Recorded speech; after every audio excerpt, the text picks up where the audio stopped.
തിരുവനന്തപുരം കോവളത്ത് വിനോദസഞ്ചാരിയായ കുട്ടിയെ തെരുവുനായ ആക്രമിച്ചു. റഷ്യൻ സ്വദേശി നിഖിതയെയാണ് തെരുവുനായ ആക്രമിച്ചത്. തിരുവനന്തപുരത്തെ വിനോദസഞ്ചാര മേഖലകളിൽ തെരുവുനായ ആക്രമണം രൂക്ഷമായി തുടരുകയാണ്. ഗോകുൽനാഥ് വിവരങ്ങളുമായി ചേരുകയാണ്. ഗോകുൽ, വിദേശ സഞ്ചാരികൾ അനേകം എത്തുന്ന കോവളത്ത് ഇത്തരത്തിൽ തെരുവുനായയുടെ ശല്യം അതിരൂക്ഷമാണല്ലേ?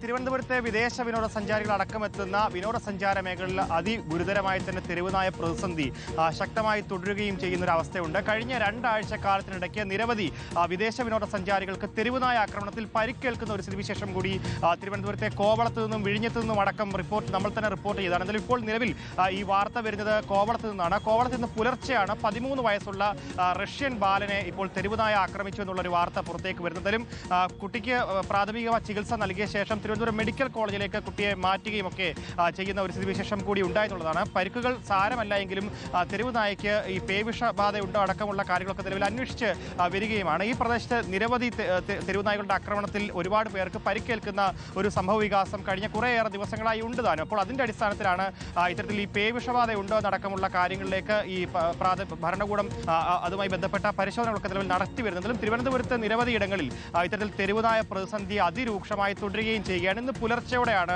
ഈ തെരുവുനായ്ക്ക് ഭക്ഷണം നൽകി തിരികെ മടങ്ങും വഴി മറ്റൊരു സംഘം തെരുവുനായ്ക്കൾ കുട്ടിയെ ആക്രമിക്കുന്ന ഒരു കാര്യത്തിലേക്ക് കാര്യങ്ങൾ നീങ്ങിയെന്നുള്ളതാണ്. എന്നാലും കുട്ടിയുടെ കൈക്കാണ് തെരുവുനായുടെ ആക്രമണത്തിൽ പരിക്കേറ്റിട്ടുള്ളത്. കുട്ടിയെ പ്രാഥമിക ചികിത്സയ്ക്ക് ശേഷം തിരുവനന്തപുരം മെഡിക്കൽ കോളേജ് ആശുപത്രിയിലേക്ക് മാറ്റുകയും ചെയ്തു.